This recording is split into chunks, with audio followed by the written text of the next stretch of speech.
Et vous connaissez ce générique à présent, c'est celui de l'histoire des Juifs de France sur Radio J, toujours en compagnie de Christophe Dard.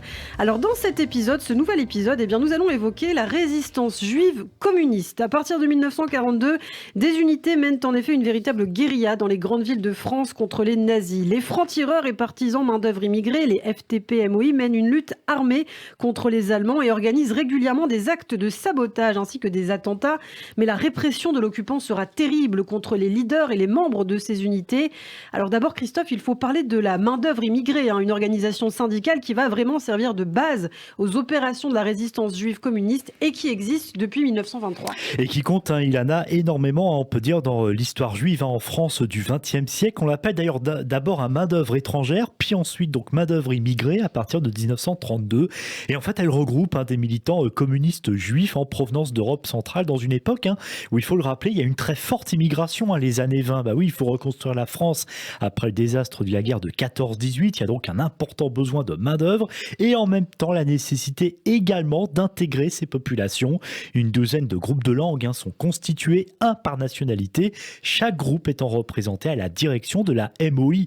On va l'appeler comme ça, si vous le permettez, plutôt que main-d'œuvre immigrée pour raccourcir, et elle-même qui a un délégué au comité central du Parti communiste français. Les années 30 entraînent une nouvelle vague d'immigration massive, moins économique que liée au contexte politique. Beaucoup viennent d'Allemagne au moment de l'arrivée au pouvoir d'Hitler en 1933 et surtout de Pologne qui constitue l'essentiel de l'immigration juive en France. À tel point d'ailleurs que des juifs venus justement de Pologne vont se regrouper pour lancer un quotidien en yiddish, la Neue Presse, la presse nouvelle, surtout lue à Paris.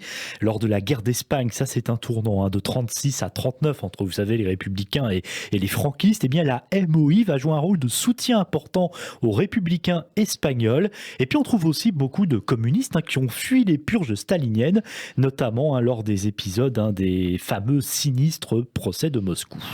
À partir de 1938, le représentant de la main-d'œuvre immigrée au comité central du PCF est Louis Gronowski. Né en 1904 dans une famille juive en Pologne, il arrive à l'âge de 25 ans à Paris après avoir été emprisonné près de 3 ans dans son pays d'origine pour avoir milité au sein des jeunesses communistes. Et il est très rapidement en contact avec les communistes juifs de la main-d'œuvre immigrée. C'est un ouvrier qui subit le chômage à plusieurs reprises. Il est rédacteur en chef du journal yiddish Neue Presse, dont on a parlé, la presse nouvelle, et il est aussi responsable du premier congrès mondial de la culture yiddish qui regroupe 23 pays à Paris en 1937. Alors c'est un homme plutôt bien vu de la hiérarchie de l'internationale communiste, même si vous savez c'est très versatile souvent du jour au lendemain, mais il est même envoyé un temps dans un sanatorium du RSS pour se faire soigner de sa tuberculose. Il va combattre en Espagne, il ne sera pas le seul au sein des MOI, et prend ensuite la tête de la MOI avec pour lui un défi, faire face à l'afflux des réfugiés espagnols et ceux d'Autriche et d'Allemagne, de plus en plus nombreux à arriver en France.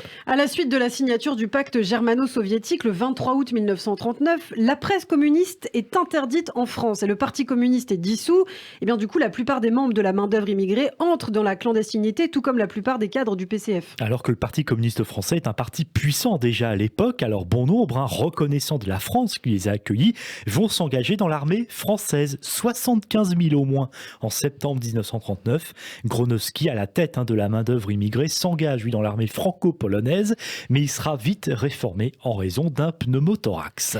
En parallèle, la main-d'œuvre immigrée met en place une organisation clandestine qui prend le nom de Solidarité. Comme son nom l'indique, il s'agit d'apporter de l'aide matérielle aux familles juives en difficulté et en particulier à celles bien sûr qui fuient le nazisme. Oui, ce n'est pas encore la lutte armée. Pour l'instant, c'est l'entraide qui prime. La MOI, toujours dirigée par Gronowski, qui fait d'ailleurs du secret la base des MOI. Il a ce mot d'ordre, que chaque camarade soit muet sur l'organisation du parti, sur ses militants et sur ce qu'il fait.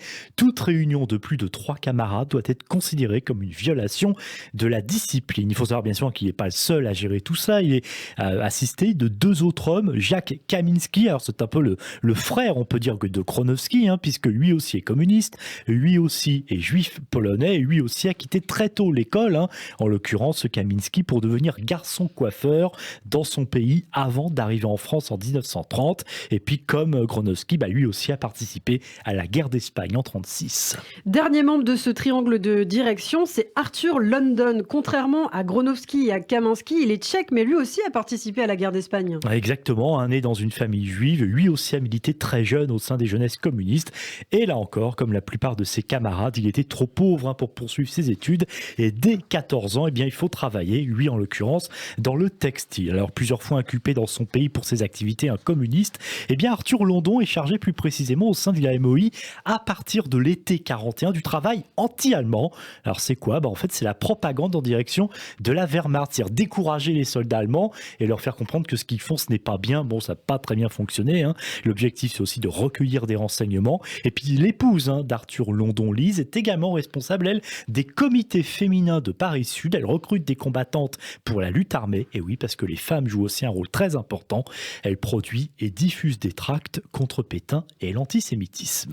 Avec l'invasion de l'Union soviétique par l'armée allemande à l'été 1941, l'internationale communiste soutient les opérations de propagande, mais ordonne surtout la mise en place de la lutte armée. Et le premier acte retentissant de cette lutte armée a lieu le 21 août 1941. Dans la torpeur de l'été, Pierre Georges, 22 ans, commissaire militaire de l'organisation spéciale du Parti communiste, tue un militaire de la Kriegsmarine, l'aspirant Alphonse Moser, sur les quais du métro à la station Barbès-Rochechouart, au nord de Paris.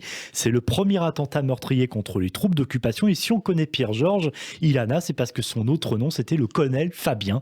Donc voilà, qui inspirait bien sûr la célèbre place où d'ailleurs existe toujours le siège du Parti communiste. La main-d'œuvre immigrée se lance dans une série d'actions contre l'occupant, notamment des déraillements de convois militaires allemands dans la banlieue est de Paris en juillet 1941. La section juive de la MOI, c'est une des plus structurées, des plus dynamiques, peut-être même la plus dynamique, on y reviendra. Et justement, la MOI continue de fonctionner avec le fameux triangle de direction. Gronowski, Kaminski, London, tous trois issus de la section juive, juifs eux-mêmes, et chacun qui a un rôle très précis. Gronowski est chargé des relations avec le responsable du Parti communiste clandestin, Jacques Duclos, dont un agent de liaison transmet les instructions venues de Moscou 2 fois par semaine. Et c'est d'ailleurs à Duclos que Gronowski remet une brochure de 80 pages fin 1941 et intitulée « L'antisémitisme, le racisme, la question juive ». Gronowski est aussi responsable des sections polonaises, italiennes, espagnoles, tandis que Kaminski, lui, est responsable de la section juive, mais aussi des Bulgares et des Arméniens, parce qu'ils sont aussi très nombreux, et on y reviendra bien sûr avec l'un des plus célèbres d'entre eux par la suite. Quant à Arthur London, lui a la responsabilité des sections tchèques, en même temps il est tchèque d'origine juive, donc c'est plutôt normal, mais aussi roumaine, yougoslave, et il est aussi en contact avec les Hongrois, les Autrichiens et les Allemands. Alors il faut le dire, les sections sont liées donc les unes aux autres, unies par cette même volonté de débarrasser la France de l'occupant, et c'est la section juive de la MOI qui est la plus active. Eh oui, son chef c'est Adam Reski, né en Pologne en 1913 dans une famille de petits commerçants. Il est responsable des jeunesses communistes jusqu'à ce qu'il quitte la Pologne pour Paris en 1932 et va poursuivre des études en journalisme. Alors, il travaille pour le journal Yiddish, la Neue Presse dont on a déjà parlé, et aussi bien sûr à l'Humanité. Il fait la guerre dans l'armée franco-polonaise, il est fait prisonnier, il s'évade, il revient à Paris en juillet 1940 et réorganise la main-d'œuvre immigrée dans la capitale et met sur pied la section juive. Alors il va être ensuite envoyé en zone sud, en zone dite libre, où de nombreux juifs se sont repliés après l'exode de juin 40 et va mettre en place plusieurs actions très importantes. Par exemple, à Toulouse, il va porter la consigne du parti de mettre en place un réseau d'évasion et d'hébergement pour les internés des camps de Gurs, d'Argelès et du Vernet, et aussi d'organiser pour certains le retour vers leur pays d'origine pour tout simplement y rejoindre la résistance par le biais du travail volontaire en Allemagne. Et c'est donc à l'été 1941 que Reisky est rappelé à Paris pour prendre la responsabilité nationale de la section juive. Merci beaucoup Christophe pour la première partie donc de ce dossier consacré à la résistance juive communiste.